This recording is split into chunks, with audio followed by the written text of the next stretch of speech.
Uma vez eu vi uma entrevista do pastor Billy Graham. Billy Graham, grande pastor, né, um grande pregador batista, considerado o pregador do século XX, um evangelista, um conferencista.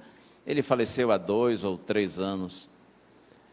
E certa vez eu vi uma entrevista do pastor Billy Graham, e o repórter perguntou assim para ele: pastor, durante todo o seu ministério, qual foi sua maior tentação? Enquanto o pastor Billy Graham pensava, já idoso, o repórter adiantou e disse assim: pastor, porventura foi mulher? Atração pelo sexo oposto?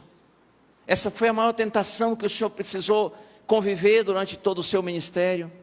Ou então, pastor, vou lhe dar outra opção: foi dinheiro? Interesse de ganhar dinheiro? De repente o senhor viu aí muitas entradas de doações e o senhor se encantou com dinheiro? Ou então, pastor, vou lhe dar outra opção: sua maior tentação porventura foi assim, poder, popularidade, fama, ser uma pessoa influente, destacada, isso subiu para a sua cabeça? Qual foi sua maior tentação? Mulher? Dinheiro? Fama? Aí Billy Graham respondeu assim: todas estas foram tentações reais, com as quais eu tive que lidar durante o meu ministério, mas a minha maior tentação foi outra. Ele disse: minha maior tentação foi não orar, foi não estudar a Bíblia para me alimentar, apenas para alimentar os outros. Minha maior tentação foi viver meu ministério pela minha cabeça, pelo meu conhecimento, pela minha experiência, pelo dom que Deus me deu, e não ter comunhão real e profunda com Ele. Surpreendente a resposta, não é?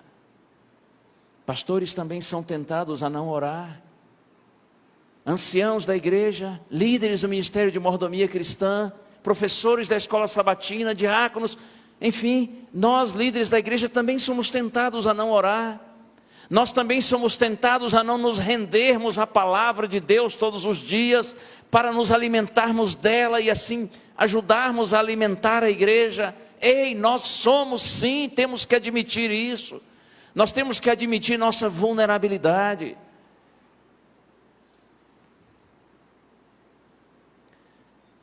Segundo livro das Crônicas, capítulo 7, verso 14. Vocês sabem de cor.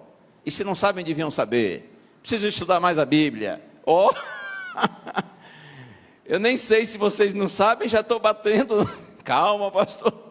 2 Crônicas 7, 14, lá diz assim: se o meu povo, que se chama pelo meu nome, se humilhar e orar e buscar a minha face, e se desviar dos seus maus caminhos, então eu ouvirei dos céus, perdoarei os seus pecados e sararei a sua terra.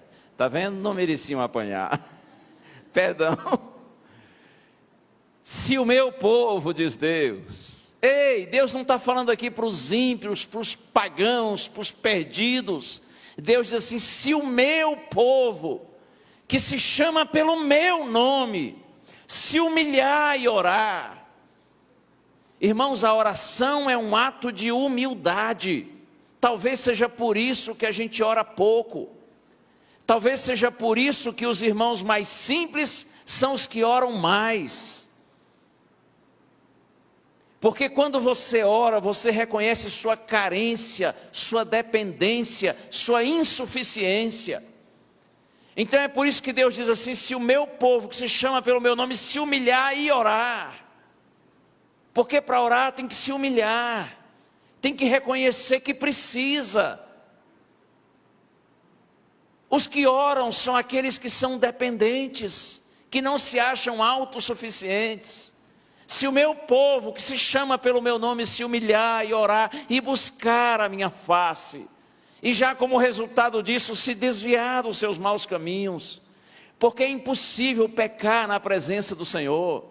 Quando a gente vive na presença de Deus, a gente vive em santidade.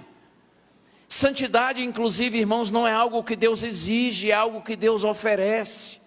Mas a gente só obtém a santidade quando a gente está na presença daquele que é santo. Se o meu povo se humilhar e orar e buscar a minha face e se desviar dos seus maus caminhos, Deus diz assim: então eu ouvirei dos céus. Esse ouvir não é simplesmente ouvir. No ouvir aí está implícita a ideia de agir em resposta à oração. Eu ouvirei dos céus, Deus diz. Eu vou atender a prece do meu povo. Eu perdoarei os seus pecados. Bênçãos espirituais. As primeiras e das quais nós mais necessitamos. Mas Deus diz assim também: eu sararei a sua terra. Bênçãos materiais, para que a gente possa viver com dignidade. Mas para isso o meu povo precisa se humilhar e orar, como Jesus. Todo líder da igreja, que é um homem de oração, que é uma mulher de oração, tem autoridade diante da sua congregação. Até rimou, não é? Vou falar de novo. Todo líder da igreja, seja homem ou mulher, que vive em oração, tem autoridade sobre sua congregação. Sabe por quê? Porque não é difícil perceber as pessoas que oram. As pessoas que oram se tornam mais espirituais. E como é bom quando a gente convive com líderes da nossa congregação, que são pessoas espirituais. Pessoas que não buscam a sua própria glória, mas a glória de Deus. Pessoas que são humildes. Como é bom quando a gente convive com pessoas assim, não é? Jesus era um homem de profunda vida devocional. E vou citar outra.